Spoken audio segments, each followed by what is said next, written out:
네, 뉴스업 먼저 조금 전 들어 속보부터 전해드리겠습니다. SK 하이닉스의 1분기 영업이익이 발표가 됐는데요. 7조 4,405억 원으로 나왔습니다. 이는 작년 대비 157.8%가 증가한 수치입니다. 다시 한번 전해드리겠습니다. SK 하이닉스의 1분기 영업이익이 7조 4,405억 원으로 나왔습니다. 작년 대비 157.8%가 증가한 수치입니다. 좀 더 자세한 내용 들어오는 대로 다시 전해드리도록 하겠습니다. 네, 대법원 전원합의체가 오늘 이재명 더불어민주당 전 대표의 공직선거법 위반 상고심에 대한 두 번째 합의기일을 진행합니다. 본격적인 심리가 시작되고 이틀 만에 다시 속행기일을 여는 건데 전원합의체 사건으로는 이례적으로 빠른 심리 속도라는 평가입니다. 차정현 기자입니다. 대법원 전원합의체가 이재명 전 더불어민주당 대표의 공직선거법 위반 사건 두 번째 합의기일을 오늘 진행합니다. 법원이 사건을 전원합의체에 회부한 후 곧바로 첫 심리를 진행한 데 이어 이틀 만에 후속 합의 검토에 나서는 겁니다. 통상적으로 매달 세 번째 주 목요일, 한 달에 한 번 전원 합의를 진행하는 대법원의 전례에 비춰보면 이례적인 심리 속도라는 평가가 나옵니다. 본격적인 심리에 착수한 12명의 대법관은 오늘 두 번째 합의기일에서 고 김문기 씨와의 교유 행위와 백현동 부지용도 변경과 관련된 이 전 대표의 발언 등 사건의 실체적 쟁점을 논의할 것으로 전망됩니다. 또 검찰의 사실 오인으로 해당 사건은 상고심 대상이 아니라는 이 전 대표 측의 주장도 살펴볼 것으로 보입니다. 대법원의 이 같은 신속한 움직임엔 사회적 혼란과 불필요한 논란을 막기 위한 조희대 대법원장의 의지가 반영된 것으로 풀이됩니다. 조 대법원장은 임기 초부터 선거법 사건의 경우 1심은 6개월, 2심과 3심은 각각 3개월 안에 끝내야 한다는 이른바 633 원칙을 강조해왔습니다. 원칙대로라면 6월 26일 전에 대법원의 최종 판단이 나와야 하는데 이 전 대표가 유력 대선 주자임을 고려해 6.3 조기 대선 전 선고를 내릴 수 있다는 관측도 조심스럽게 제기됩니다. YTN 차정은입니다. 네, 정치권에서도 갑론을박이 이어졌습니다. 민주당에서는 대법원장이 대선에 관여하려는 거냐는 거센 반발이 터져나왔는데요. 국민의힘은 당연한 절차라고 반박하면서 무죄 판결을 파기해야 한다고 주장했습니다. 김철희 기자입니다. 이재명 대선 경선 후보의 공직선거법 사건을 전원합의체로 넘긴 대법원은 회부 당일 합의기일까지 진행했습니다. 신속한 심리가 필요한 경우라고 판단해 합의를 서두르는 거로 풀이되는데 이 같은 속도전을 두고 정치권 반응은 엇갈리고 있습니다. 민주당에선 대법원이 원칙에 따라 상고를 기각할 거라 기대한다면서도 진행 속도가 이례적으로 빠르다며 우려의 목소리가 흘러나왔습니다. 처음부터 회부를 염두에 둔 듯 소부 절차를 건너뛰었다는 주장인데 그간 못 봐왔던 관행이자 예외적 패턴이라고 지적했습니다. 선례 없는 이례적인 절차와 아주 빠른 속도로 진행되고 있습니다. 주심 배정, 전원 합의체 회부, 합의 기일 심리가 하루 동안 진행이 됩니다. 또 대법원이 법리보다 정치적 고려를 우선한 것 같다는 비판에 더해 조희대 대법원장이 대선에 개입하려 시도한다는 날선 반응까지 나왔습니다. 반면 국민의힘은 사법부가 법과 원칙에 따라 사건을 처리하고 있으니 겁박에 시동을 걸지 말라고 경고했습니다. 삼권 분립에 따라 입법부와 사법부의 시간표가 따로 돌아가는 게 당연하다는 건데 대법원이 파기자판을 통해 이 후보 혐의를 명확히 밝혀야 한다고도 강조했습니다. 헌법 84조에 따라 대통령으로 당선되면 재판도 멈춘다는 주장에는 근거가 없다고 반박하며 논란이 남지 않도록 더 속도를 내달라고 주문했습니다. 국민 누구나 법 앞에 평등해야죠. 그래서 이재명 대표 재판도 진행되던 재판을 갑자기 멈출 수가 없고 대법원이 그동안 선거법 재판 기간에 633 원칙 준수를 강조해온 만큼 6월이 가기 전 결론을 내릴 가능성도 없진 않다는 분석도 나옵니다. 거대 양당 모두 심리 속도와 선고 시점에 촉각을 곤두세울 수밖에 없는 상황인 만큼 본격 대선 국면의 변수로 떠오를지 관심이 쏠리고 있습니다. YTN 김철입니다. 국민의힘 대선 경선 레이스가 4인 구도로 재편되면서 후보들의 새몰이도 본격화하고 있습니다. 지지율 흡수를 위한 탈락 후보 모시기, 또 여기에 2차 경선은 당심도 절반이나 반영되는 만큼 현역 의원 영입에도 공을 들이고 있습니다. 김다은 기자가 보도합니다. 적극적인 윤석열 전 대통령 탄핵 반대 행보를 보였던 국민의힘 5선 윤상현 의원이 김문수 후보 캠프에 합류했습니다. 장동혁, 박수영, 김선교, 엄태영, 이뇨환 의원 등에 이은 추가 현역 의원 영입입니다. 김문수 후보께서는 누구보다도 자유민주주의 우파 세력의 대동단결, 총결집을 위해서 가장 적극적 입장을 표해 주십니다. 홍준표 후보 측은 친윤계 핵심인 3선의 이철규 의원을 포함해 국민의힘 의원 절반에 가까운 48명이 힘을 실어주기로 했다는 자체 분석을 내놨습니다. 하지만 한덕수 대통령 권한 대행에 무소속 출마를 전제로 한 연대, 이른바 빅텐트에는 여전히 선을 그으며 오히려 개혁신당 이준석 예비후보를 끌어들였습니다. 빅텐트를 치려면 가장 중요한 사람이 이준석 대표가 아닐까 하는 그런 생각합니다. 비교적 개파색이었다고 평가받는 3선 김성원 의원은 한동훈 후보를 보수의 품격과 가치를 지킬 인물로 추켜 세우며 지지를 표명했습니다. 한 후보는 경선 경쟁자였던 양향자 전 의원과의 연대를 과시했는데 계엄을 옹호하면 대선 승리는 없다는 점과 미래 지도자는 첨단 산업을 최우선으로 해야 한다는데 뜻을 모았다고 설명했습니다. 늘 다른 곳에 있었지만 실제로 같은 곳을 보고 일해왔습니다. 우리는 시너지를 내고 성과를 낼 겁니다. 보좌진 위주의 실무형 캠프로 1차 경선을 통과한 안철수 후보는 2차 경선 시작과 함께 캠프 정비를 시작했는데 곧 인선을 발표한다는 계획입니다. 내가 그냥 막연히 좋아하는 후보보다도 어느 후보가 이길 수 있는 후보인가 이런 선택을 하리라고 봅니다. 이 같은 현역 의원 모시기 경쟁은 일반 국민 여론조사로만 치러진 1차와 달리 2차 경선에선 당원 투표도 50%가 반영된다는 점과 맞닿아 있습니다. 실제 지난 대선 경선 때 윤석열 전 대통령이 전현직 의원을 앞세운 조직표로 홍준표 후보를 눌렀던 전례가 있기 때문입니다. 물론 현역 의원 영입이 표심으로 이어지지 않고 줄 세우기 경쟁에 그칠 가능성도 배제할 수 없습니다. 비교적 당심이 약하다는 평가가 나오는 후보들은 당원들의 높은 수준을 믿는다 자신감을 보이면서도 영남 같은 전통 보수 지역 민심에 공을 들이는 모습입니다. YTN 김다연입니다. 한덕수 대통령 권한대행은 한미 통상협의를 앞두고 한미 동맹의 상징인 한미연합사를 찾았습니다. 대선 출마설을 놓고 논란이 뜨거운 가운데 오늘은 국회에서 시정연설에 나섭니다. 신윤정 기자가 보도합니다. 한덕수 대행은 경기도 평택에 있는 캠프 험프리스 한미연합사를 찾았습니다. 브런스 사령관과 안보 현안을 논의한 뒤 한미 장병들을 만나 격려했고 특히 영남 지역 대형 산불 진화 작업을 도운 데 감사를 표했습니다. 한미 2+2 통상 협의를 앞두고 안보 동맹으로서 한국의 전략적 중요성을 부각하기 위한 안보 행보로 풀이됩니다. 이어 오후에는 커트 캠벨 전 미 국무부 부장관 등 미 학계 인사 등을 만나 한미 동맹 발전 방안을 논의하고 대미 협상 측면 지원을 요청했습니다. 한 대행은 권한대행으로는 46년 만에 국회를 찾아 추경안 시정연설에도 나섭니다. 총리실 관계자는 미국발 관세 전쟁에 대응하는 정부 입장도 설명할 거라며 다만 대선 출마와 관련한 언급은 없을 거라고 말했습니다. 더불어민주당은 한 대행의 이런 행보가 대권 도전의 발판이 돼서는 안 된다고 비판하며 시정연설, 침묵 항의 등을 예고했습니다. 공직을 이용해서 사리사욕을 채우고 있는 것이 아닌가. 시정연설은 대선 출마용 연설이다.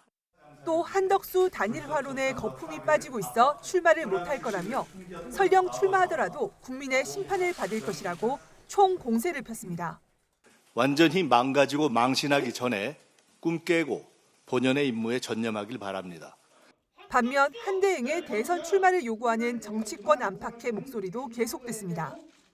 한덕수 대통령 권한대행은 구국의 결단으로 대통령 선거에 출마하기를 바란다. 3년 과도 정부로 개헌하겠다. 그러면 저뿐만이 아니라 그 많은 사람들이 도울 자세가 돼 있고. 한대행이 공직자 사퇴 시한인 다음 달 4일을 앞두고 한미 통상협의와 여론 추이 등을 지켜본 뒤 다음 주쯤 출마 여부를 밝힐 거란 관측도 나오고 있습니다. YTN 신윤정입니다. 네, GDP 성적표가 나왔습니다. 1분기 우리 경제가 마이너스 성장을 기록했습니다. 한국은행 자료를 보면 올해 1분기 국내 총생산 GDP는 전 분기보다 마이너스 0.2%로 뒷걸음질 쳤습니다.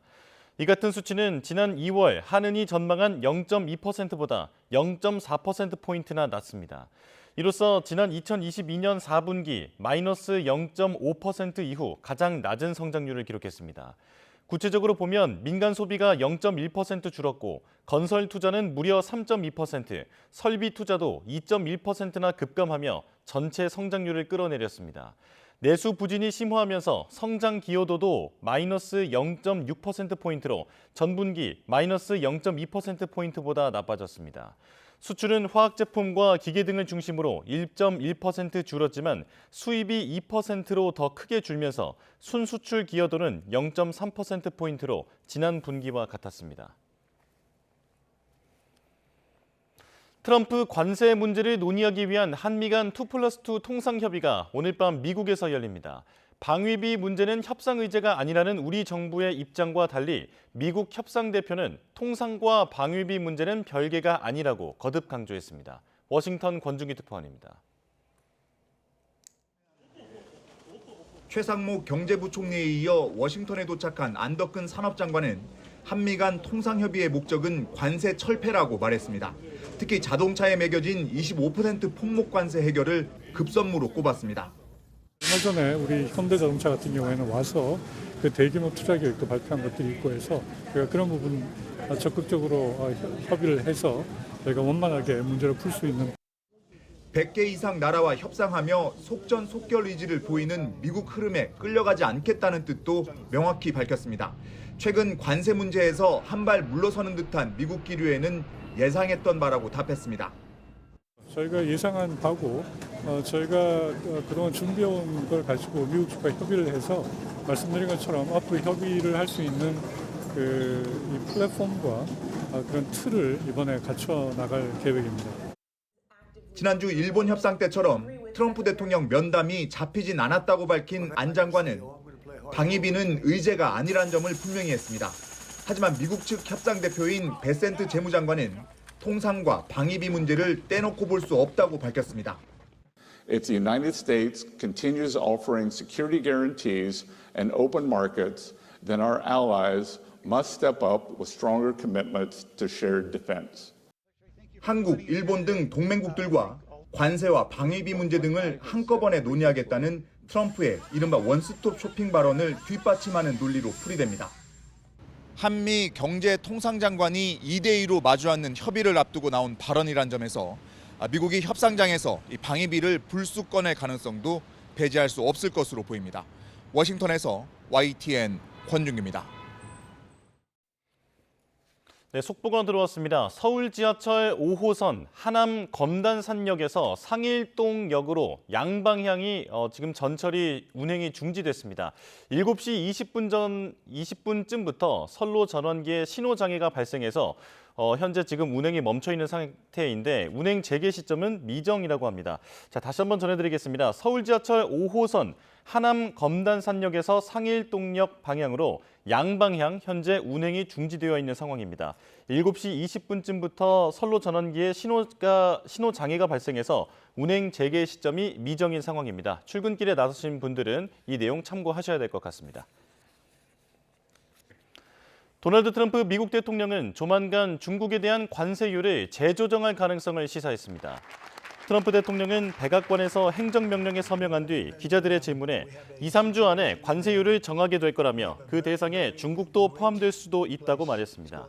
또 중국과 협의 중이라며 어쩌면 특별한 합의를 하게 될 수도 있다고 밝혔습니다. 중국과 직접 접촉하고 있는지 질문에는 매일 접촉하고 있다고 답했습니다. 트럼프 대통령은 중국에 대한 관세를 얼마나 빨리 인하할지 여부는 중국에 달려있다며 중국의 펜타닐 마약 유입으로 고율 관세를 부과했다는 점을 거듭 강조했습니다. 트럼프 미국 대통령의 장남 트럼프 주니어가 신세계그룹 정용진 회장의 초청으로 다음 주 우리나라를 찾습니다. 신세계그룹 관계자는 트럼프 주니어가 방한 기간 정 회장의 주선으로 국내 기업 인사들을 만날 예정이라고 밝혔습니다. 그동안 국내 기업인들은 트럼프 주니어와 가까운 정용진 회장에게 미국 행정부와 소통할 수 있도록 다리 역할을 해달라는 요청을 해왔던 것으로 알려졌습니다. 다음 주 방한이 성사되면 트럼프 2기 행정부 출범 이후 트럼프 주니어의 첫 방문이 됩니다. 네, 이번에는 정치권 상황 자세히 짚어보겠습니다. 이창근 국민의힘 하남을 당협위원장, 이동학 전 더불어민주당 최고위원과 함께하겠습니다. 어서 오십시오. 안녕하세요. 네. 자, 오늘부터 이틀간 국민의힘은 후보자 4명이 1대1 맞수 토론을 진행을 합니다. 어제 토론 상대를 지목을 했는데 한동훈 후보와 홍준표 후보가 이제 서로를 지목을 했고요. 김문수 후보 역시 한동훈 후보를 선택했습니다. 각자 어떤 전략이 있었을까요? 그 지목된 상황을 보면요. 네. 아무래도 이제 후보가 누가 강세다 이런 걸 보여주는 것 같습니다.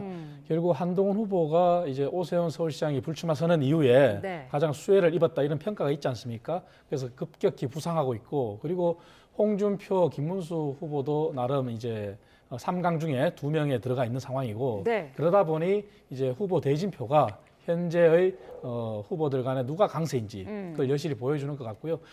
결과론적으로는 이제 결국은 4명 후보가 2명은 탄핵에 찬성한 후보, 2명은 탄핵에 반대한 후보 이렇게 돼 있는데 네. 이번 토론만큼은 안철수 후보가 모두가 함께 공개적으로 사과를 하자 이렇게 했지 않습니까? 네. 사실 계엄과 탄핵은 국민의힘 모두의 책임입니다. 그래서 안철수 후보가 제안한 걸 저는 긍정적으로 봅니다. 그래서 이번 토론을 통해서 대국민 사과를 다 함께 하고 이번 토론만큼은 네. 비록 2대2로 이렇게 갈려 있지만 탄핵을 넘어서서 그 강을 건너서 정말 미래를 보여주는 그리고 왜 이재명 후보와 맞서서 우리 국민의힘 후보가 돼야 되는지 이러한 것을 역설적으로 보여주는 그런 토론의 장이 되기를 저는 간절히 희망하고 있습니다. 네. 안철수 후보는 지목을 받지 못했는데 조금 섭섭했을 수도 있을 것 같아요. 저는 이것이 지금 국민의힘의 현실을 반영하고 있다고 보는데요. 지금 안철수 후보가 자신을 두려워하기 때문에 지목을 하지 못했다, 안 했다 이렇게 이제 주장을 하고 있고 네. 지금 이창근 대변인께서도 말씀하신 대로 이 국민의힘 경선에서 모두가 다 사과를 할 거다. 사실은 저는 완전히 정반대로 봅니다. 이게 왜 그러냐면 한동훈 후보를 지목했다라고 하는 것은 일종의 국민의힘 주류를 차지하고 있는 쪽에서 한동훈 대표가 만만해 보이기 때문에 그리고 동네 북처럼 지금 완전히 밟고 지나갈 수 있는 상황이기 때문에 저는 이런 선택을 했다고 보고요. 네. 안철수 후보의 경우는 어찌됐건 나경원 후보를 제치고 지금 4강으로 올라갔잖아요. 네. 저는 이것에 대한 결과가 연결되어져 있다고 봅니다. 뭐냐면 기본적으로 구구 아스팔트가 국민의힘의 주류가 되게 되면서 상당히 유인심 포션이 커지게 된 겁니다. 그러다 보니까 낙수 효과가 일어나지 못했던 거예요. 그러니까 1등, 2등 후보, 김문수 후보와 홍준표 후보로 표가 대거 몰리게 되면서 이 나경원 후보로 표가 내려가지 못했던 거죠. 까치밥조차 남기지 않는 상태가 된 거고요. 여전히 윤석열 대통령의 전 대통령의 영향력이 굉장히 크다고 봅니다. 기존에 윤석열 대통령이 대통령으로 있을 때 국민의힘의 머리 역할을 했는데 지금은 꼬리로 내려갔습니다. 왜냐하면 여전히 당원 자격을 유지하고 있기 때문에요. 그럼에도 불구하고 꼬리가 머리를 흔들고 몸통을 흔드는 행위가 계속되지 않을까 싶습니다. 네. 1차는 100% 국민 여론조사였고요. 지금부터는 50% 이제 당심이 반영이 되기 때문에 결국에는 당심을 어느 정도 받느냐, 잡아가느냐 이 부분도 중요할 것 같아요. 맞습니다. 말씀하신 대로 당심이 50% 들어가기 때문에 중요한 포인트긴 합니다만 네. 저는 1차 경선 때도 국민 경선 100%라고 했지만 역선택 조항이 들어갔기 때문에 국민의힘 지지층 또는 무당층이었습니다. 네. 그래서 안철수 후보가 나경원 후보를 꺾고 들어갔다는 것은 나름 국민의힘 지지층 안에서도 변화가 있다 이렇게 봐지는데요.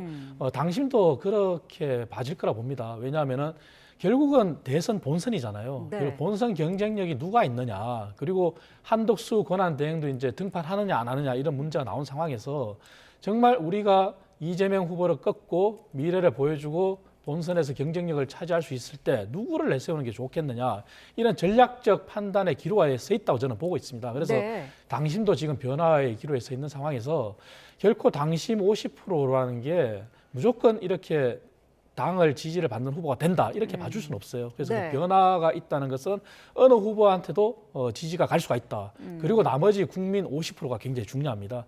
그것은 물론 역선택 조항이 들어가 있지만 네. 1차 100% 국민 경선에서 이미 민심이 나타났지 않습니까? 그렇기 때문에 이번에도 당심 5%가 비중은 절반이지만 변화가 감지되고 있다. 그렇게 봐야 될 것 같습니다. 네. 1차 경선에서 탈락한 후보들이 누구를 지지할 것인가도 관심이었는데 먼저 그 양향자 전 의원이 어제 한동훈 후보 지지를 선언했더라고요. 어떻게 보셨습니까? 저는 좀 이상한 행동이라고 보는데요. 네. 기본적으로 국민의힘이 내란의 주체 세력 아니겠습니까? 그런데 갑자기 내란의 주체 세력에 입당을 해가지고 대통령 선거에 출마했어요. 이것은 기본적으로 권력만을 좀 지향하는 행태로 보였고요. 아예 애초부터 들어가지 않았어야 되는 그런 행동을 해야 되는데 이것은 일종의 이준석 대표가 얼마만큼 당내에서 일종의 윤석열 대통령과 비슷한 행보를 하는 것이 아닌가. 그러니까 반대파들을 잘 품지 못하고 이런 것들을 좀 보여주는 게 아닌가 싶고요. 네. 최근에 허은하 전 대표도 지금 탈당을 또 했잖아요. 이제 이런 부분을 좀 부각시키기 위한 것이 아닐까 싶고요. 한동훈 전 대표가 이 양향자 의원을 계속해서 섭외하려고 노력을 많이 했습니다. 비대위원장 때도 그랬고요. 이 당대표 할 때도 그랬고요. 이제 그런 것에 대한 인연이 좀 깊어서 본인은 진지하게 자기를 필요로 하는 것 같아서 이렇게 갔다고 얘기를 했지만 네. 실제적으로는 국민들은 아마 이해할 수 없는 행동으로 여길 겁니다. 네. 이른바 찐윤으로 불리는 윤상현 의원은 김문수 후보 캠프에 합류를 했습니다.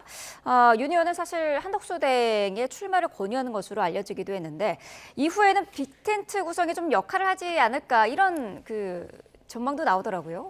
맞습니다. 나름 예상이 됩니다. 윤상현 의원이 김문수 캠프에 간 뒤에 네. 만약에 김문수 후보가 당 후보로 선출된 다음에 한덕수 권한대행이 등판하면은 단일화 빅텐트 그늘 아래 단일화를 하겠다 이러한 전략으로 읽혀집니다만 네. 과연 윤상현 의원이 김문수 캠프에 갔을 때 시너지가 날까 이것은 또 별개 문제입니다. 왜냐하면은 윤상현 의원이 지난 전당대회 때 보여준 득표력의 한계도 있거든요. 그리고 이미 제가 말씀드린 것처럼 당심의 변화가 기조가 보인다. 네. 이런 상황에서 과연 윤상현 의원의 합류가 얼마만큼 확장성이 있느냐 그런 거를 봐야 될 텐데요. 김문수 후보뿐만 아니라 홍준표 후보도 한덕수 권한대행이 등판하면은 이재명 후보를 꺾기 위해서 단일화 대우에 합류하겠다 이렇게 선언을 했어요. 네. 하지만 그것은 그 다음 차후의 문제입니다. 정말로 우리 당 후보가 선출된 다음에 그리고 누가 선출되느냐에 따라서 한덕수 권한대행의 판단이 또 달라질 수도 있다고 저는 봅니다. 하지만 한덕수 권한대행이 출마를 한다면은 당연히 뭐 빅텐트는 오가겠죠. 그리고 그런 단일화 하겠죠. 하지만 그 과정에 있어서 윤상현 후보의 의원의 김문수 후보 합류 그것이 과연 얼마만큼 시너지 내느냐 그것은 별개로 봐야 된다. 그런 네. 말씀을 드리고 싶습니다. 현직 의원들의 지금 캠프 합류가 잇따르고 있는데 이철규 의원은 또 홍준표 캠프로 갔더라고요. 그것도 저는 뭐 같은 맥락에서 봅니다. 네. 결국 윤상현 의원, 이철규 의원 모두가 다 친윤 중에서도 윤석열 전 대통령과 굉장히 가까운 그룹. 네. 그리고 당내에서 굉장히 큰 목소리를 낸 사람들이지 않습니까? 하지만 이분들 중에는 지난 전당대회 한계도 보여준 분도 있고 또 지난 총선에서 총선 패배에 대한 책임도 있는 분도 있습니다. 네. 그런 분들이 과연 얼마만큼 시너지 내느냐 그런 문제들을 아마 김문수 후보나 홍준표 후보가 열심히 그것을 고찰을 해야 될 텐데요. 네. 그것을 간과하고 이분들한테 의지하는 캠페인을 벌인다면은 아마 당심의 변화가 보이는 상황에서 그리고 네. 민심도 얼마나 국민적인 정서와 같이 가느냐 이것을 보는 마당에서 확장성에는 한계가 있을 것이다. 그래서 물론 캠프는 확장성이 있습니다. 그래서 네. 많은 분들을 다 모셔야 되는 것도 맞지만 그분들이 그 캠프 안에서 하는 역할에 따라서 국민들이 바라보는 시각도 달라질 거라 저는 봅니다. 네. 그래서 우리 후보들이 정말 탄핵의 강을 건너고 미래와 비전을 보여주는 그러한 선택을 하지 않는 이상 과거에 묻힐 거예요. 그래서 그러한 부분들을 정말 후보들이 명심을 했으면 하는 바람입니다. 네, 여러 가지 관측만 무성한 한덕수 권한대행은 오늘 국회에서 시정연설을 합니다. 일단은 추경에 대한 협조를 당부할 것으로 보이는데 민주당은 대선 출마 연설이다 이런 입장인 거죠? 네, 일단은 대선에 나온다 안 나온다 선을 정확하게 그어주질 않고 있기 때문에 네. 저는 지금의 행보 자체가 대선 행보다라고 비판받는 것은 피할 수가 없다 이렇게 생각을 합니다. 네. 세 가지 이유가 있습니다. 첫 번째, 기본적으로 이제 대통령 선거를 앞두고 있기 때문에 선거 관리, 공백 이건 굉장히 큰 문제가 발생될 수가 있습니다. 특히나 국힘 주류라고 볼 수 있는 윤석열 대통령이 여전히 이 부정선거론을 계속해서 들고 나오고 있는 상황이고요. 그것을 또 옹호하고 있는 세력들도 굉장히 큽니다. 그런 상태에서 그것이 일종의 반박을 많이 당하면서 이번 선거 때 대통령 선거를 오염시키는 시도를 저는 할 수도 있다고 보거든요. 그런 점에서 이 관리가 굉장히 중요한데 네. 한덕수 총리가 지금 다른 데 신경을 쓰고 있어서 이 관리 부실이 일어날 것 같다는 생각이 들고 두 번째로는 3년 내내 지금 폭정을 하다가 지금 이 책임감을 갑자기 갖고 대미 그 협상을 한다? 이것에 대해서 국민이 얼마만큼 희망을 또 갖겠습니까? 저는 그런 일들이 일어나지 않을 것이라고 보고요. 네. 오히려 3년 내내 좀 열심히 하시지 윤석열 대통령의 기행에 대해서는 한마디도 못하지 않았습니까? 그리고 세 번째는 이 내란 관련돼서 결국 조사 대상이 될 수밖에 없고 헌법 위배, 그다음에 국회에서 통과된 법률 위배 이런 것들을 했는데 무슨 수로 대통령이 나오겠다는 말인지 이 부분에 대해서는 국민들의 심판 이런 것들이 기다리고 있는데 지금 계속 대선 행보를 하는 것에 대해서는 분명한 문제가 있다 이렇게 짚어드립니다. 네, 국민의힘에서는 지금 뭐 여러 가지 얘기가 계속 나오고 있어요. 5월 4일쯤에 뭐 이름이 등판을 할 거다라는 얘기도 있고 한미 통상협정이 좀 끝나는 다음 주쯤에는 얘기가 나올 거다 이런 지금 관측만 나오고 있어요. 모든 게 관측이죠. 관측이고 결국은 한덕수 권한대행의 선택입니다. 네. 한덕수 권한대행이 선택하지 않는 다음에 어떻게 등판이 이루어질 수 있겠습니까? 그래서 국민의힘이나 민주당이나 이제 한덕수 권한대행의 등판을 초미의 관심으로 보고 있는데 네. 저는 민주당에서도 이렇게 정치적인 판단에 의해서 한덕수 권한대행의 시정연설을 대선 출마 연설이다 이렇게 규정하는 것도 저는 잘못이라고 봅니다. 왜냐하면은 오늘 뉴스에도 나왔지만 올해 1분기 성장률이 마이너스 0.2%예요. 그리고 우리가 트리플 다운이라고 하지 않습니까? 소비, 생산, 투자가 다 마이너스예요. 네. 이런 상황에서 관세 전쟁이라는 것은 눈앞의 현실입니다. 그리고 트럼프 대통령이 중국과도 관세를 연일 협상하고 있다 하지 않습니까? 그리고 일본과 한국에 우선권을 줬다는 것은 기회를 준 거거든요. 이 기회는 시간이 지나면은 날아가는 겁니다. 그렇다면 당연히 2+2 협상을 해야 되고 그 협상에 대해서는 한덕수 권한대행을 혼자서 해결할 수가 없습니다. 국회의 도움이 절대적으로 필요합니다. 네. 그 얘기는 민주당이 다수 의석인 국회가 도와주지 않으면 안 되거든요. 그래서 오늘 시정연설만큼은 관세 협상과 관련된 그런 설명도 있을 겁니다. 네. 그래서 그러한 대승적 관점에서 바라봐 주시고 국민의힘이나 민주당은 이제 한덕수 대행은 관세 협상과 더불어서 본인의 선택은 한덕수 대행의 시간입니다. 그래서 더 이상 정치권에서 왈가불가하지 말고 그분이 선택하면 선택하는 대로 그걸 존중하면 되는 거고요. 네. 또 그때 가서 민주당 또 비난하면 됩니다. 그분이 선택을 하지 않으면 또 안 하는 거고요. 그래서 정치권에서는 지금은 정치권에서 두 가지 트랙으로 하나는 각 당의 경선에 집중하고 네. 또 한쪽은 관세 협상에 집중하는 국회의 시간을 보내기를 저는 바라고 있습니다. 네. 민주당 상황도 알아보죠. 경선 주자들이 호남으로 향합니다. 이재명 후보는 1박 2일 일정으로 잡혀 있더라고요. 사실 경선 일정 동안에 이렇게 한 지역에서 이런 긴 시간 있는 거는 좀 이례적이지 않습니까? 네, 그만큼 이제 중요하다고 볼 수가 있겠는데요. 네. 당원의 30% 이상이 호남 지역에 밀집되어 있습니다. 물론 수도권에도 많지만 단일 지역으로는 정말 최대의 당원이 보유되고 있는 지역이 바로 호남이고요. 네. 호남에서의 투표율이 어느 정도 나올 거냐. 그러니까 기존 지역들은 거의 70% 정도 상회하고 있는 상황입니다. 그러니까 호남에서 이 투표율이 과연 70% 이상을 기록할 거냐. 그리고 그중에서도 대부분의 지역에서 90% 전후로 이재명 대표가 득표를 했거든요. 네. 그럼 호남 역시도 과연 대세 후보에게 이렇게 완벽한 힘을 몰아줄 것이냐, 아니면 조금 분산을 할 거냐, 이런 것에 대한 여지가 앞으로의 어떤 본선 무대나 이런 것들을 짚어볼 수 있는 바로미터가 되지 않을까 싶고요. 호남의 민심이라고 하는 것은 분명하다고 생각합니다. 내란 종식을 분명하게 시켜줄 수 있는 후보, 그리고 이것에 대해서 정치 개혁이라든가 이 지금의 대한민국 망가진 경제 상황을 과연 복원할 수 있겠는가 이런 부분에 대한 민심 이런 것들을 좀 훑기 위해서 이재명 대표뿐만 아니라 다른 후보자들 역시 네. 호남 민심에 굉장히 귀 기울일 수밖에 없다 이렇게 봅니다. 네, 호남은 민주당 텃밭입니다만은 최근에 좀 민심의 변화에 기류가 좀 있었다 이런 분석도 나오고 있어요. 지난 4.2 재보궐선거에서 조국혁신당에 패배한 적도 있었고 또 이 후보 개인적으로도 22년 대선 경선 당시에 이낙연 당시 후보에게 패배한 적도 있지 않습니까? 네, 그런 면에서 결국에는 호남 민심이 어찌 보면 몰빵을 해주면 실제로 이제 본선 무대라든가 아니면 이것이 추후에 대통령 당선이 됐을 경우에 개혁 동력으로 만들 수가 있거든요. 네. 그리고 결국 호남에서의 어떤 선택이나 이런 것들이 수도권 민심에도 굉장히 크게 영향을 미치기 때문에 그만큼 중요하게 생각해 볼 수밖에 없는 상황입니다. 네, 어제 민주당 후보들의 2차 토론회가 있었는데 개헌 얘기가 나왔습니다. 이재명 후보, 개헌이 먹고 사는 문제보다 시급한지는 의문이다. 이런 이야기를 하면서 미온적인 태도를 보였습니다. 어떻게 보셨나요? 사실 민주당의 김동연 후보도 지적한 것처럼 그 얘기 자체는 개헌을 안 하겠다는 거 아니냐 네. 이렇게 봐줄 수가 있는 거죠. 왜냐하면 우원식 국회의장이 원포인트 개헌을 제안했을 때도 모든 정치권 인사들이 다 찬성했습니다만 이재명 대표만 반대를 했어요. 당시 대표 시절에도. 그리고 우원식 국회의장이 결과적으로는 철회까지 했지 않습니까? 네. 이런 상황에서 어제 토론회를 기점으로 이재명 후보가 만약에 대선에 승리하더라도 개헌은 아마 하지 않을 거다 이런 게 관측이 됩니다. 네. 하지만 먹고 사는 문제와 개헌은 별개가 아닙니다. 왜냐하면 우리가 이런 얘기가 있지 않습니까? 최근 책에도 국가는 왜 망하는가 이런 책에도 적시했다시피 권력은 곧 경제 문제와 직결되어 있습니다. 그리고 이 권력의 집중 현상 때문에 경제가 피폐화된 것을 우리나라에서도 여러 목격을 했지 않습니까?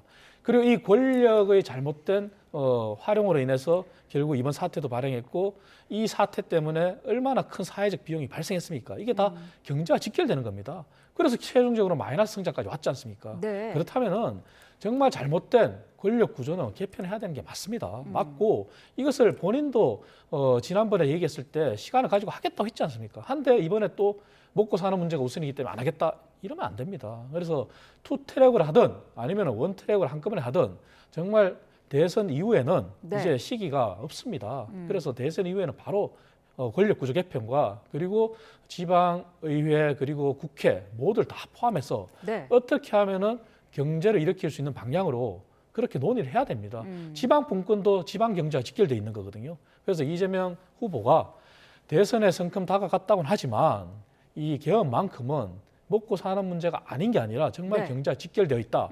이런 부분을 간과해서는 안 될 거라 저는 보고 있습니다. 네, 말씀하신 것처럼 김동연 후보는 임기 내 개헌을 안 하겠다는 거 아니냐 이런 지적을 하기도 했고 김경수 후보는 만약에 그렇게 되면은 임기 시작하자마자 레임덕이 올 상황도 생길 수 있다 이런 부분도 지적을 하더라고요. 그러니까 이 개헌이라고 하는 것은 네. 기본적으로 국민들 전체가 과연 이것을 원하는가 이 부분에 대해서 이재명 대표가 조금 선을 긋고 있는 것 같습니다. 네. 이 정치인들이 기본적으로 이것을 추진을 할 텐데 이것을 추진할 때 결국 국민들의 동력이 없으면 굉장히 어려워지게 되는 것이고 특히나 개헌이 가진 특성이 있습니다. 이 논의를 하면 블랙홀로 다 빨려 들어갑니다. 그러면 이재명 대표 역시 그런 걱정을 하고 있는 것 같아요. 내란 세력을 분명하게 종식시키고 헌법적으로 지금 반헌법적으로 튕겨져 나가 있는 이 보수 세력을 일정 부분 헌법 안으로 좀 끌고 들어올 이 책임감도 좀 느끼고 있는 것 같고요. 네. 그 안에서 지금 한국 이 경제라든가 정치라든가 이 바꿔야 되는 문제들이 굉장히 많이 있지 않습니까? 그러니까 선결 조건이 먼저 이루어지지 않은 상태에서 개헌을 무리하게 추진하다 보면 이것도 저것도 지금 안 될 것 같다는 걱정을 하고 있는 것 같습니다. 다만 아마도 인정을 하고 있는 부분은 지금 정치 자체가 이 적대적 공생 관계로 지금 이루어지고 있고 뭐 아니면 도 그래서 서로가 사실은 결정을 좀 해가지고 그 결정의 수혜를 국민들이 입을 수 있어야 되는데 서로 상대방을 비난하고 안 되게만 만드는 지금의 정치 공력이 계속 공회전 되다 보니까 이것에 대한 문제점은 이재명 대표 역시도 충분히 가지고 있지 않을까 싶고요. 네. 다만 이것이 블랙홀로 빨려 들어가는 그 지점에 대해서 여건 우려를 하고 있는 것 같습니다. 네.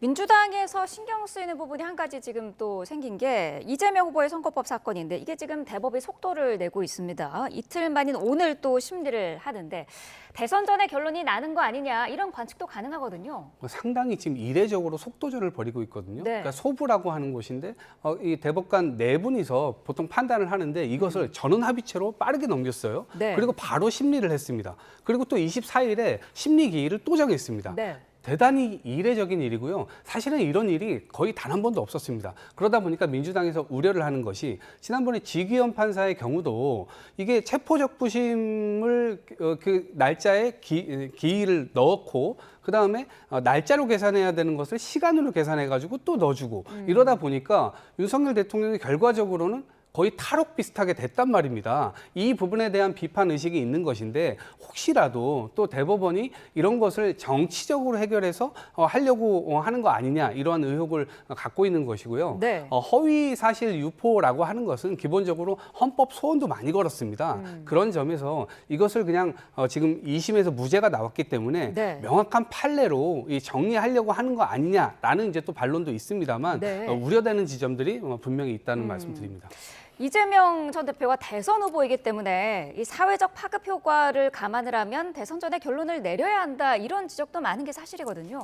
맞습니다. 이제 우리 사회의 안정성을 확보 차원에서 대선 전에 결론이 나는 게 좋습니다. 좋지만 대법원의 시간에서 대법원이 만약에 결론을 낼 수 있을지 그것은 네. 또 다른 문제거든요. 하지만 저는 제가 드리고 싶은 말씀은 국민의힘이 이때까지 헌법재판소의 판결을 존중하고 법원의 판결을 존중한 것처럼 민주당도 대법원의 시간은 존중해야 됩니다. 하지만 지금 민주당이 오히려 정치적으로 흔들고 있는 상황이거든요. 그래서 대법원이 전원 심리를 조속히 한다는 것은 그만큼 사회적 혼란을 줄이기 위한 판단이 섰다는 거거든요. 네. 하지만 선고가 날지 안 날지는 그것도 별개의 문제예요. 그리고 대법원에서는 이 이재명 후보의 선거법 최종 선고 이 문제뿐만 아니라 우리 헌법에 명시되어 있는 헌법 84조에 관한 문제도 빨리 해석을 해야 됩니다. 왜냐하면은 이재명 후보가 지금 선거법뿐만 아니라 대장동, 백현동, 대북 송금 등등등 얼마나 많은 지금 재판에 연루돼 있습니까? 하지만 우리 헌법에는 대통령의 권한에는 형사상의 소출을 받지 않는다 되어 있거든요. 근데 네. 소출하는 거는 재판이 아니거든요.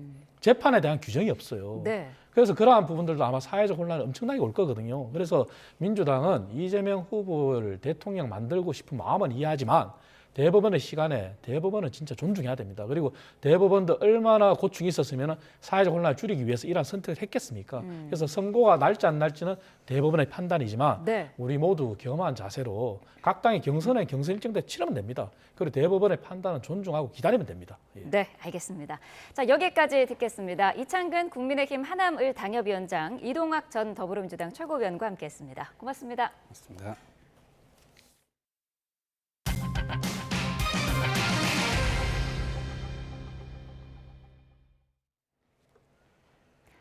네, 검찰이 지난해 건진법사 전성배 씨의 자택을 압수수색하면서 1억 원이 넘는 돈 뭉치를 발견한 것으로 알려졌습니다. 이 가운데 일부는 한국은행이라고 적힌 비닐에 밀봉된 상태였던 것으로 파악되는데 검찰이 돈의 출처를 쫓고 있습니다. 양동훈 기자입니다. 지난해 12월 건진법사 전성배 씨 자택 등을 압수수색한 검찰이 현금 1억 6천여만 원을 압수한 것으로 전해졌습니다. 이 가운데 5천만 원은 한국은행이라고 적힌 비닐로 밀봉돼 있었던 것으로 파악됐습니다. 여기에는 기기번호, 책임자, 일련번호 등과 함께 윤 전 대통령 취임 3일 뒤인 2022년 5월 13일이라는 날짜도 적혀 있던 것으로 알려졌습니다. 이에 대해 더불어민주당 윤건영 의원실이 한국은행에 문의한 결과 한은은 금융기관에 돈을 보낼 때 포장하는 방식이라며 여기 나온 일련번호를 바탕으로 현금이 어디로 나갔는지는 확인할 수 없다고 설명했다고 윤 의원실은 전했습니다. 검찰은 이 돈다발의 정확한 출처를 조사 중인 것으로 전해졌는데 만약 개인 출처가 아닌 돈이라면 돈을 전달한 사람에게 업무상 배임 혐의가 적용될 수 있다는 시각도 있습니다. 검찰은 지난해 전 씨의 법당과 주거지 등을 압수수색하면서 대기업 임원, 정치권 관계자, 법조인, 경찰 간부 등의 명함 수백 장도 확보한 것으로 파악됐습니다. 전 씨가 윤석열 정부 들어 유력 인사들에게 기도비 명목으로 금품을 받고 정치 브로커 역할을 했는지 조사 중인 검찰은 전 씨가 지난 2022년 지방선거 공천에 개입하고 대선 직후 친윤계로 알려진 의원들에게 인사청탁을 했다는 의혹과 통일교 고위 간부였던 윤모 씨에게 고문료와 기도비 명목으로 거액의 돈을 받은 혐의에 대해서도 수사하는 것으로 알려졌습니다. 전 씨는 지난 2018년 지방선거 경선을 앞두고 경북 영천시장 예비후보였던 정모 씨로부터 1억 원을 받은 혐의로 지난 1월 기소돼 재판을 받고 있습니다. YTN 양동훈입니다. 삼부토건 주가 조작 의혹이 금융감독원 조사 착수 7개월여 만에 검찰로 넘어가게 됐습니다. 금융위원회 산하 증권선물위원회는 정례회의에서 삼부토건 전현직 실질사주와 대표이사 등 10여 명을 검찰에 고발 조치했다고 밝혔습니다. 이들은 2023년 해외 기업 등과 형식적 업무 협약을 반복적으로 맺고 우크라이나 재건 산업을 본격 추진하는 것처럼 투자자들을 속인 뒤 보유 주식을 매도해 수백억 원의 부당이득을 취득하는 등 부정거래 행위를 한 혐의를 받고 있습니다. 도이치모터스 주가 조작 의혹의 주요 인물로 알려진 이종호 전 블랙펄 인베스트먼트 대표와 김건희 여사는 고발 대상에 포함되지 않았습니다. 이른바 고발 사주 의혹으로 기소된 손준성 대구고검 차장검사에 대한 상고심 판단이 오늘 나옵니다. 대법원은 오늘 공무상 비밀 누설과 공직선거법 위반 혐의로 기소된 손 검사에 대한 상고심 선고를 진행합니다. 손 검사는 지난 2020년 4월 총선을 앞두고 열린민주당 비례대표 후보였던 최강욱 전 의원과 유시민 전 노무현재단 이사장 등 당시 범여권 인사를 고발하도록 야당에 사주하는 과정에서 공무상 비밀을 누설한 혐의 등으로 기소됐습니다. 대마 투약 등의 혐의를 받는 국민의힘 이철규 의원의 아들에 대한 구속영장이 발부됐습니다.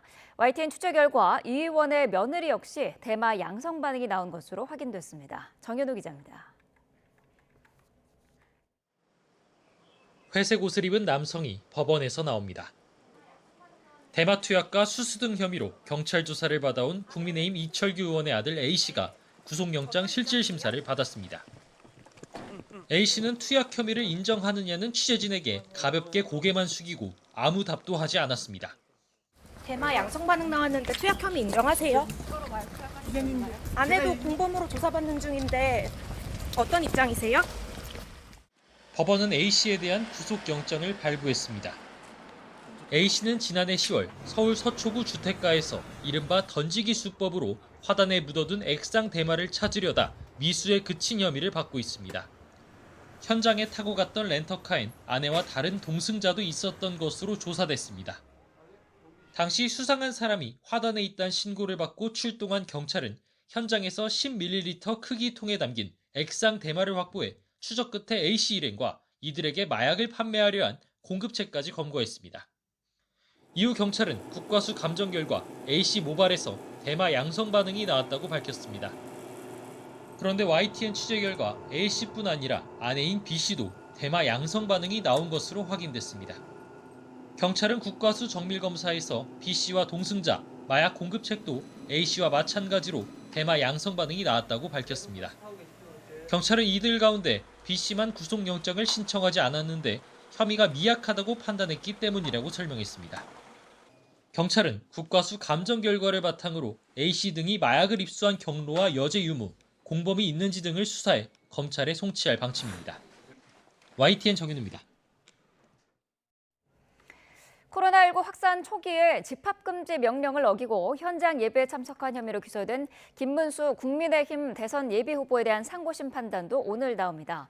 대법원은 오늘 감염병 예방법 위반 혐의로 기소된 김 예비후보와 사랑제일교회 목사와 교인 등 10명에 대한 상고심 선고를 진행합니다.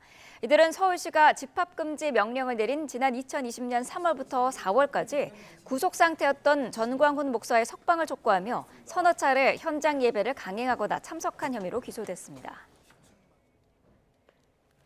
오늘 아침 7시 20분쯤 서울 지하철 5호선 강일역에서 선로에 문제가 발생해 하남 검단산역부터 상일동역 사이 양방향 열차가 30여 분 동안 멈춰섰습니다. 해당 구간의 열차들이 한때 멈춰서면서 출근길 시민들이 탑승장이나 차량 내부에서 대기하는 등 불편을 겪었습니다. 서울교통공사는 강일역 상행선 선로 전환기에 신호 장애가 일어났다며 아침 7시 54분쯤 복구를 마치고 현재는 열차를 정상 운행하고 있다고 설명했습니다. 간밤에 관악산역 방향 신림선 열차가 제때 출발하지 못했다는 제보가 들어왔습니다. YTN이 확보한 당시 화면 보시겠습니다. 지하철 신림선 보라매 병원역 열차가 정차했지만 출입문이 보이지 않습니다. 앞으로 천천히 이동해 출입문 위치를 맞춰보지만 이번에는 역사 스크린 도어가 닫히는데요. 관계자로 추정되는 남성이 통화하며 기계를 조작해보지만 열차 문과 스크린 도어의 엇박자는 한동안 계속됐습니다. 당시 열차에서는 신호 장애가 발생했다는 안내 방송이 나왔다고 하는데요. 제보자는 대체 교통편도 마땅치 않은 늦은 시간 열차가 고장나 불안했고 환승역인 신림역에선 기다리던 인파가 한꺼번에 밀려들어 굉장히 혼잡했다고 설명했습니다. YTN은 이유를 확인하기 위해 신림선 측에 여러 차례 연락을 취했지만 닿지 않았습니다. 어제 저녁 7시 50분쯤 서울 사근동에서 70대 운전자가 몰던 승용차가 가게로 돌진했습니다. 이 사고로 다친 사람은 없었지만 가게 전면 유리창 등이 파손됐습니다. 운전자는 우회전하려다 브레이크 대신 엑셀을 밟았다고 경찰에 진술한 것으로 확인됐습니다.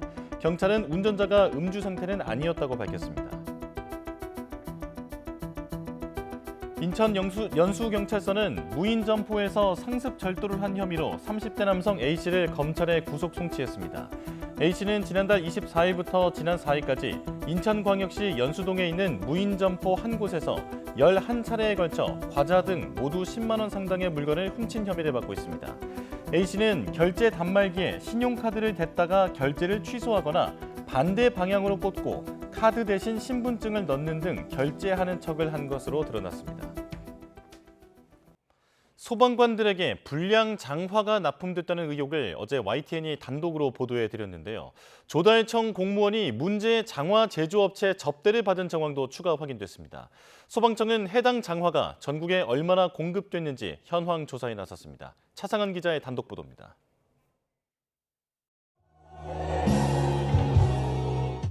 유흥주점에 남성들과 여성 접객원들이 모여 앉아 있습니다.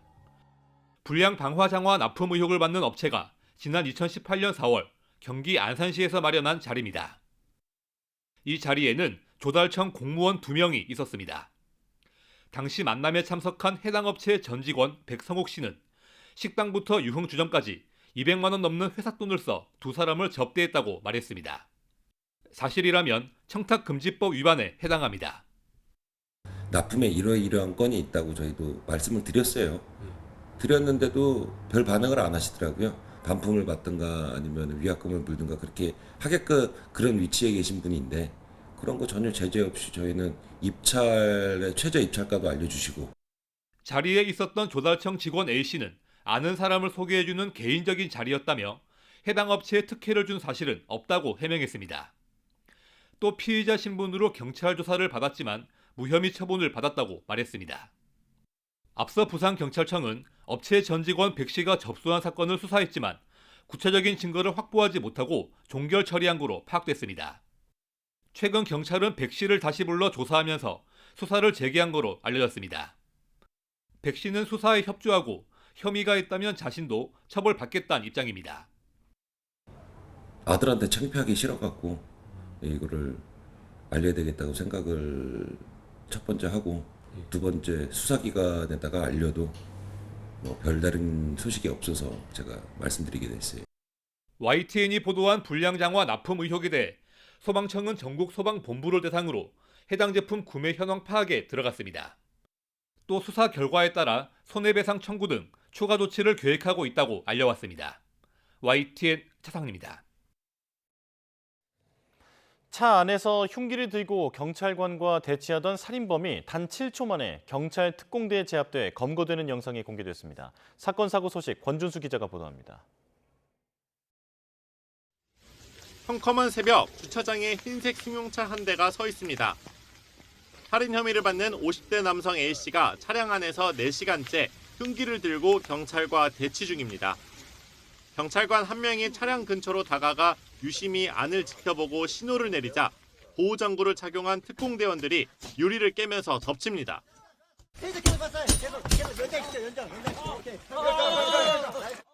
A씨를 제압하는 데 걸린 시간은 단 7초. 경찰 특공대는 A씨에게 수갑을 채운 뒤 자해하지 못하도록 흉기부터 빼앗습니다. 칼 뺐어요, 여기. 미란다 고지를 내리며 긴급 체포에 성공한 경찰은 A씨의 구체적인 범행 경위를 파악하고 있는데 전날 밤 인천시에 있는 공원에서 사실혼 관계인 50대 여성을 흉기로 살해한 뒤 도주한 것으로 조사됐습니다. 경기 고양시 일산서구에 있는 손톱깎이 제조 공장에서 불이 나 공장 직원 5명이 대피했습니다. 다행히 다친 사람은 없었고 고양시는 주변을 다니는 차량은 도로를 우회하라고 안내했습니다. 이에 앞서 인천시에선 중고차 수출단지에서 불이 나 연기가 솟구치며 119 신고만 20건 가까이 들어왔습니다. 소방은 20여 분 만에 불을 끈 뒤 화재 원인과 피해 규모를 조사하고 있습니다. YTN 권준수입니다. 지난해 9년 만에 반등한 출산율 증가 추이가 올해도 이어지고 있습니다. 출생아 수가 8달 연속, 혼인도 11달째 증가세인데요. 하지만 중장기 전망은 여전히 암울합니다. 이승은 기자가 보도합니다. 지난 2월 출생아 수는 2만 35명으로 지난해 같은 달에 비해 3.2% 늘었습니다. 지난해 7월 이후 8달째 출생아 수 증가세가 이어졌습니다. 11.6%로 역대급 증가율을 기록한 1월보다는 낮지만 그래도 2월 기준 11년 만에 최고 증가폭입니다. 혼인 역시 11달째 증가세입니다. 2월 혼인 건수는 19,370건으로 14.3% 늘면서 2월 기준 8년 만에 가장 많이 늘었습니다. 코로나 이후에 증가한 혼인의 영향과 30대 초반 여성 인구 증가, 출산에 대해서 긍정적인 인식의 변화가 일부 정책적인 효과도 함께 기여했다고 볼 수 있습니다. 합계 출산율도 0.82명으로 2달 연속 0.8명이 넘었습니다. 지난해 합계 출산율은 0.75명으로 9년 만에 반등했는데 이런 추세라면 2년 연속 상승이 기대됩니다. 출생아 수는 올해는 지난해보다 1만여 명 늘어난 25만 명대가 될 걸로 예상이 되고요. 합계 출산율도 0.79 내외가 될 걸로 예상이 됩니다. 혼인 뒤 평균 2년에서 2년 반 뒤 출산한다는 점에서 출산 증가 추세는 앞으로 몇 년은 이어질 수 있습니다. 하지만 그 뒤는 미지수입니다. 1983년 이후 60만 명대로 줄었던 출생아 수는 91년부터 95년까지 70만 명을 넘었습니다. 이들이 지금 결혼 정년기가 돼 출산율 반등을 이끌고 있습니다. 하지만 출생아는 96년부터 다시 60만 명대로 주저앉았고 이후 가파르게 감소했습니다. 게다가 경제 성장률과 잠재 성장률 모두 하락 추세입니다.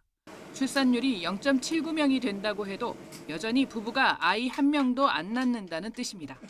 수도권 집중과 입시 경쟁 등 출산율 하락 배경에 대한 과감한 해법이 나와야 합니다. YTN 이승은입니다.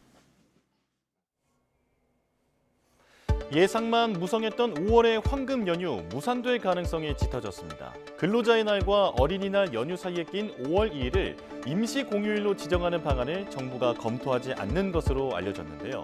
황금 연휴를 기대하며 여행 계획을 세웠는데 물거품이 됐다며 아쉬워하는 반응이 나옵니다.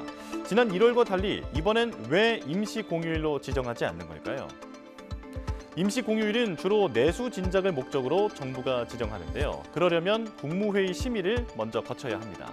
통상적으로 인사처가 관련 부처 요청을 받아 국무회의에 관련 안건을 상정하는데 이번에는 기재부가 5월 2일 임시 공휴일 지정 여부를 요청하지 않은 것으로 전해졌죠. 이런 결정의 배경에는 과거 임시 공휴일 지정이 내수 활성화에 큰 도움이 되지 않았다는 경험이 깔린 것으로 보입니다. 앞서 정부는 지난 1월 27일을 임시 공휴일로 지정해 6일 연휴를 만들었죠. 만약 31일 하루에 휴가를 쓴다면 직장인은 최대 9일 연속 쉴 수도 있는 상황이었는데요.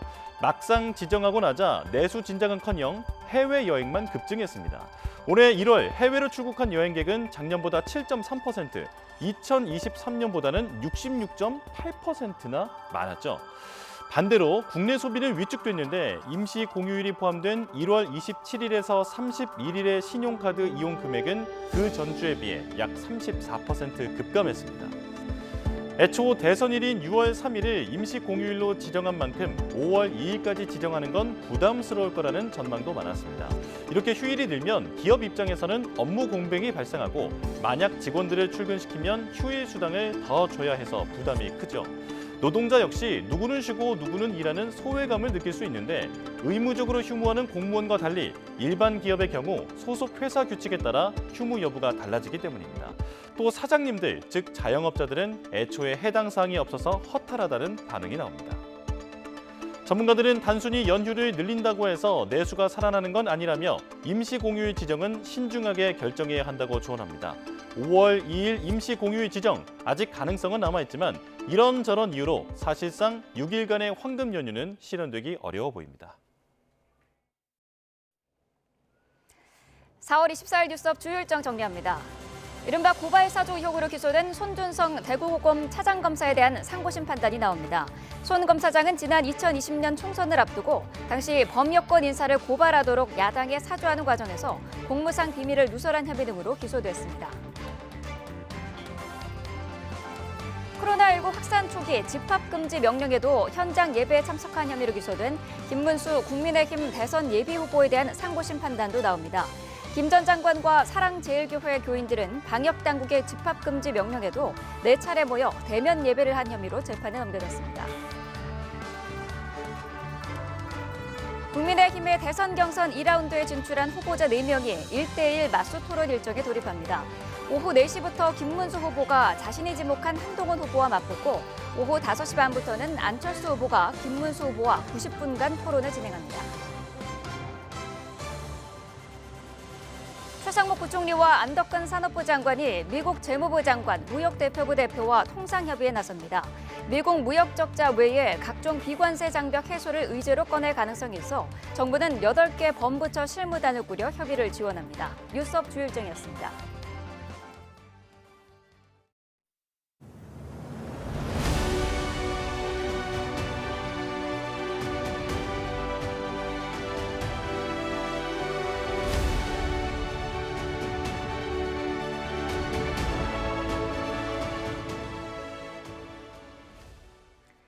네, 선종한 프란치스코 교황의 관이 성베드로 대성당으로 옮겨졌습니다. 사흘간 일반인 조문이 시작되면서 세계 각지에서 온 신자와 여행객들의 발길이 이어지고 있습니다. 바티칸에서 조수연 특파원이 보도합니다. 오전 9시 성베드로 대성당의 대문이 열리자 프란치스코 교황이 안치된 관이 모습을 드러냅니다. 광장에 집결한 수많은 신자들은 숨죽여 지켜봅니다. 성가가 울려 퍼지는 엄숙한 분위기 속에서 운구 행렬이 이어집니다. 대성당 내부로 들어서는 순간 신자들은 차분하게 박수를 치며 고인에 대한 예의와 감사를 표합니다. 운구의식은 교황청 국무처장인 케빈 페렐 추기경 집전으로 1시간여 동안 진행됐습니다. 바티칸 내 교황의 거처인 산타마르타 예배당 안에 안치돼 있던 관은 성베드로 대성당 내부로 옮겨진 뒤 대중에 개방됐습니다. The mood music in the world today is driven by a lot of hatred and division and exclusion, and I think the narrative that Pope Francis kind of brought to the world was one of peace and unity and love. 예식이 마무리되고 오전 11시부터는 사흘간의 일반인 조문이 시작됐습니다. 이튿날은 오전 7시부터 자정까지, 마지막 날에는 오전 7시부터 오후 7시까지 조문이 허용됩니다. Last summer we came here and we visit the church and the Pope was there. He was so nice and so shame we lost him. 평소보다 많은 인파가 대성당 주변으로 몰리면서 무장경찰을 포함한 보안 인력이 삼엄한 경계를 펼쳤습니다. 세계 각국 정상이 참석하는 장례미사를 앞두고 이곳 성베드로 대성당에는 교황에게 작별 인사를 전하려는 조문객들의 발길이 끊이지 않고 있습니다. 바티칸에서 YTN 조수연입니다. 현재 바티칸에 모인 추기경들 가운데 누가 차기 교황이 될 것인가에도 관심이 쏠리고 있습니다. 유력한 후보 중 한 명으로 꼽히는 유흥식 추기경은 아시아인 교황 가능성을 묻는 질문에 하느님에게는 동양과 서양이 따로 없다고 답했습니다. 신웅진 기자입니다. 교황의 장례를 치르기 위해 각국의 추기경들이 바티칸에 모였습니다. 이들은 곧 차기 교황을 선출하는 회의인 콘클라베의 구성원이자 후보이기 때문에 언론이 주목하고 있습니다. 유력한 12명 중 한 명인 한국의 유흥식 추기경도 그 대상입니다. Senta, secondo lei un papa dell'Oriente? Io nel Signore non c'è Occidente e Oriente, quindi io vengo dalla Corea, ma io che vediamo cosa dice lo Spirito Santo. 유흥식 추기경은 누구에게 투표할지 정하지 못했다면서 콘클라베가 곧 결론을 내릴 것으로 전망했습니다. Sarà un conclave lungo secondo lei? Io penso che non sarà lungo. 프란치스코 교황에 대해서는 세상을 떠나기 전날까지 모든 것을 바치고 평화로운 혁명을 이뤘다며 존경과 애도를 표했습니다. Pacifico, vero. Lui era proprio ha vissuto il Vangelo puro come San Francesco d'Assisi. In questo senso io da imitare da parte nostra. 다른 추기경들에게도 다음 교황에 대한 질문이 쏟아지고 있지만 모두 말을 아끼고 있습니다. What do you expect from the next pope? I don't know. 다음 달 초 콘클라베가 예상되는 가운데 후보자 135명 가운데 프란치스코 교황이 임명한 사람이 80%에 이르기 때문에 이번에도 개혁적 성향의 추기경이 될 것이라는 전망이 우세합니다. YTN 신웅진입니다.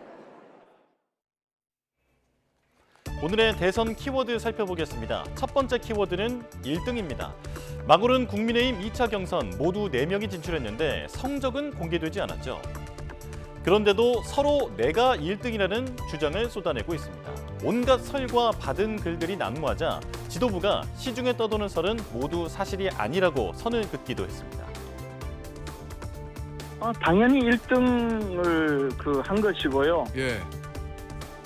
확인된 건지 아닌지는 모르지만 뭐 홍준표 후보가 1등을 했다는 얘기는 뭐 전언으로 들었습니다만 각자 자기들 다 1등 했다고 또 우기더라고요. 네. 근데 뭐 저희는 그런 우격다짐은 안 하겠습니다. 그래. 제가 안경을 안 가지고 가는 바람에 저를 비롯한 우리 선거관리위원들이 그 어제 결과를 사실은 모릅니다.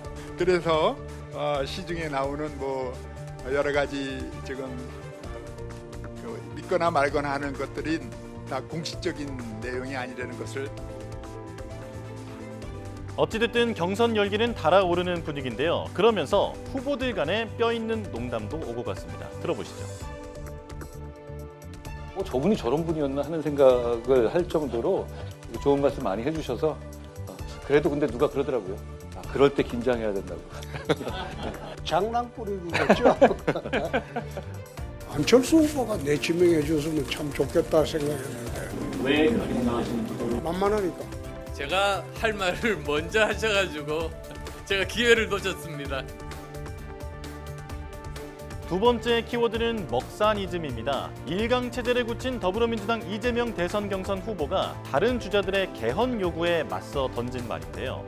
보수 논객들과도 잇따라 만나며 이 먹사니즘을 외연 확장의 키워드로 활용하는 모양새입니다. 먹고 사는 문제에 직결된 것도 아니고 좀 여유를 두어도 괜찮겠다. 일단 경제 민생 문제에 좀 집중할 필요가 있다고 생각하고요.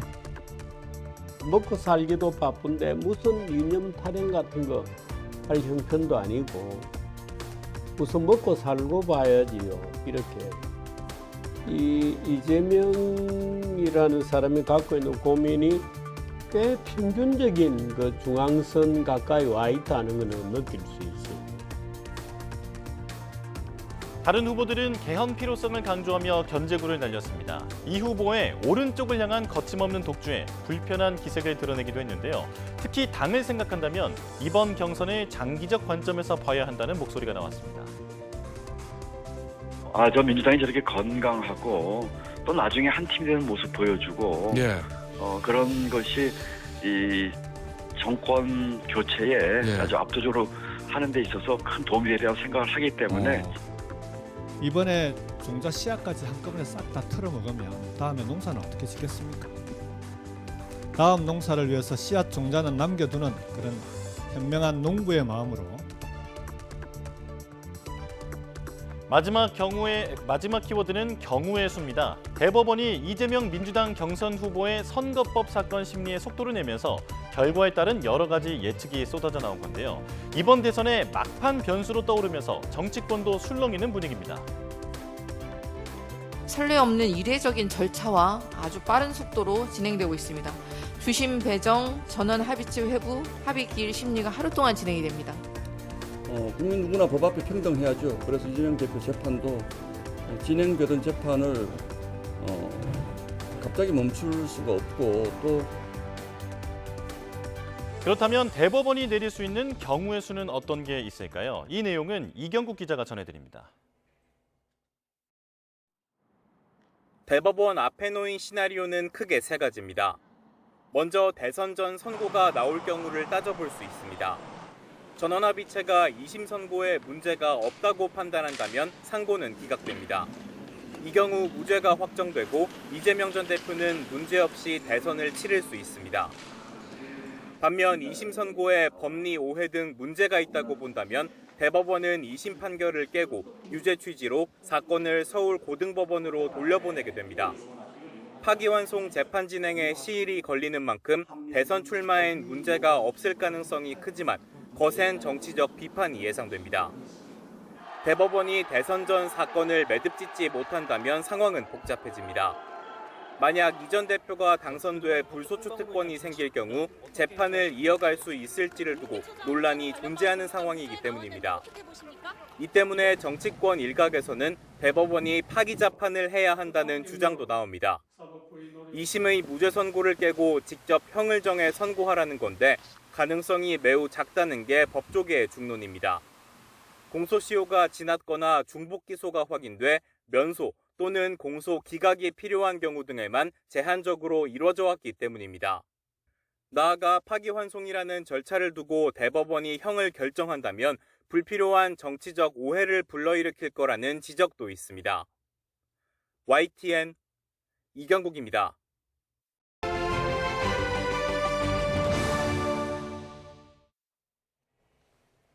트럼프 미 대통령이 앞으로 2, 3주 안에 중국에 대한 관세율을 다시 정하겠다며 인하 조정을 시사했습니다. 교착 상태에 빠진 미중 무역 협상을 시작하기 위한 시도로 보이는데 얼마나 빨리 인하할지는 중국에 달려있다고 압박했습니다. 워싱턴 홍상희 특파원입니다. 중국의 관세 인하 가능성을 언급한 트럼프 대통령이 이번에는 더 구체적으로 관세 인하 의지를 밝혔습니다. That will happen, I'd say, over the next couple of weeks. Wouldn't you say? I think so. Over the next 2-3 weeks, we'll be setting the number, and we're going to pick. Could be for China too. 트럼프 대통령은 얼마나 빨리 관세를 인하할지는 중국에 달려 있다고 강조했습니다.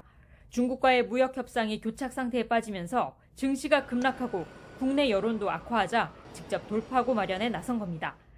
I get along very well with President Xi, and I hope we can make a deal. Otherwise, we'll set a price, and hopefully they'll come here and they'll contribute. And if they don't, that's okay.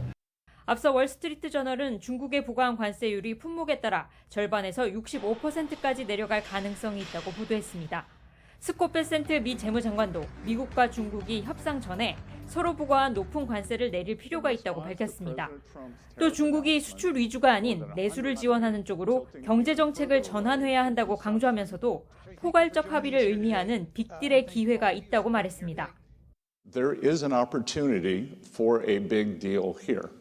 That the U.S. is looking to rebalance to more manufacturing.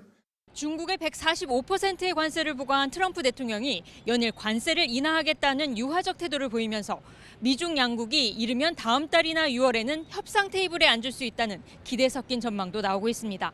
워싱턴에서 YTN 홍상입니다. 네, 더불어민주당 이재명 대선 경선 후보가 호남권 순회 경선을 이틀 앞두고 호남 지역 맞춤형 공약을 발표합니다. 현장으로 가보겠습니다. AI 에너지 산업과 농생명이 함께 성장하는 지속 가능한 메가시티, 새로운 호남 시대로 열겠습니다. 수도권 집중과 산업 전환의 도전이라는 이중고 속에 일자리가 사라지면서 기회를 잃은 청년들이 떠나고 있습니다. 소득 불균형과 사회 양극화는 더 심해져 어느덧 호남은 활력을 잃어가고 있습니다. 이제 불균형 발전의 피해 지역이 된 호남을 제대로 발전시켜야 합니다. 호남권 메가시티가 지역 균형 발전의 마침표 되도록 하겠습니다. 해상과 육상교통의 연결점이면서 풍력과 태양광 등 재생에너지의 산실인 호남권을 발전시켜야 합니다. 호남권을 경제 부흥 시대로 도약시키겠다는 비전을 제시하겠습니다. 첫째, AI와 미래 모빌리티, 금융산업을 육성하고 고부가가치 산업으로 전환을 지원하겠습니다. 광주는 국가 AI 데이터 센터에 이어 고성능 반도체를 집적한 국가 AI 컴퓨팅 센터까지 확충해 AI 선도도시로 만들겠습니다. AI 집적 도시와 함께 미래 모빌리티 부품 클러스터를 조성해 첨단 산업 생태계를 구축하겠습니다. 전주는 자산운용 특화 금융 생태계를 조성해 제3의 금융 중심지로 도약시키겠습니다. 여수 석유화학 산업을 친환경 고부가가치 화학산업으로 전환하고 광양제철 산업의 수소환원 제철 기술로 전환을 적극 지원하겠습니다. 목포는 해상 풍력 및 전기 선박 산업 중심지로 키우고 군산은 조선소 제도약으로 일자리를 대폭 늘리겠습니다. 새만금 2차전지 특화단지는 성공적인 국가 첨단 전략산업단지로 조성하기 위해 기업 유치를 적극 지원하겠습니다. 둘째, 호남을 재생에너지 산업의 중심지로 만들겠습니다. 해상풍력과 태양광 산업은 전용부두와 배후단지를 갖춘 완성형 생태계로 구축하겠습니다.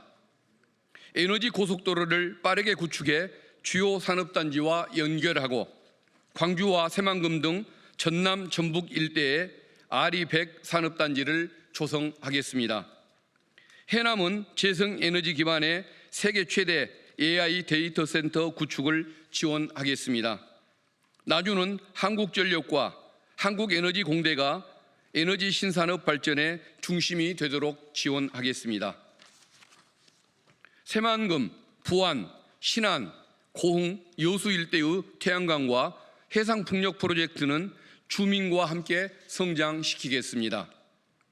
새만금 해수유통을 확대하여 생태계를 복원하고 사회적 합의를 거쳐 조력발전소 건설도 검토하겠습니다. 태양과 바람이 만든 수익은 햇빛, 발안연금이 되어 지속가능한 지역소득이 되도록 지원하겠습니다. 네, 이재명 민주당 대선 경선 후보의 호남 맞춤 공약 내용 들으셨습니다. 지속가능한 메가시티 새로운 호남 시대를 열겠다면서 호남을 재생에너지 산업 중심지로 만들 것이라고 밝혔습니다. 자, 이재명 후보는 오늘부터 1박 2일 일정으로 호남을 가는데요. 이에 앞서서 호남 지역 맞춤 공약을 발표하면서 텃밭 지키기에 나선 모습입니다. 자세한 내용은 이어지는 뉴스에서 전해드리겠습니다. 네, 뉴스 목요일 순서는 여기서 마칩니다. 내일 다시 뵙겠습니다. 고맙습니다.